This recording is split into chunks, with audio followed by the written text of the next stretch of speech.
Ką atvykus ugniagesiai rado į nelaimės vietą? Atvykę pirmieji ugniagesiai rado degantį namą atvirą liepsną ir gyventojai pranešė, kad gali būti du žmonės viduje. Tuomet gesindami gaisrą ugniagesiai surado 2 žuvusiųjų kūnus.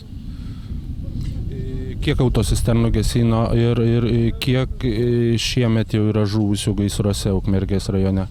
Šį gaisrą gesino 4 autocisternos, dirbo 10 žmonių ir šiemet tai yra Ukmergės rajone pirmieji žuvę gaisruose.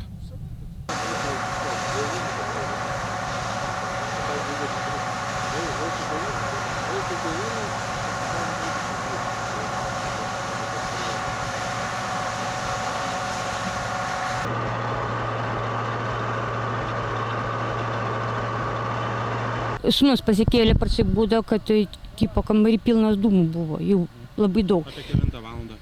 Kažkur apie 4 gal kažkur, po 4 gal. Nu, ir šitą bėgo jie, per duris išbėgo gesinti su mano sugyventiniu, kuris sudegė. Ir jie gesino, vieną, žinau, kad kibirą įpylė, kitą užpylė ir ugnis labai pradėjo plėkstis, labai staigiai. Nu ir viską, tada jisai bėgo mano sugyventinis babutės gelbėti. Ir jisai dingo. Aš jau nebegalėjau, aš bėgu irgi į vidų, bet nebegalėjau inteiti, nes buvo labai daug dūmų ir karšta. Kiek čia iš viso žmonių buvo šiame name naktį miegojo? 6. Mano motina, sugyventinis, aš, mano sūnus ir mažėlis ir brolinė mano. Tai sugyventinis ir močiutė? Taip.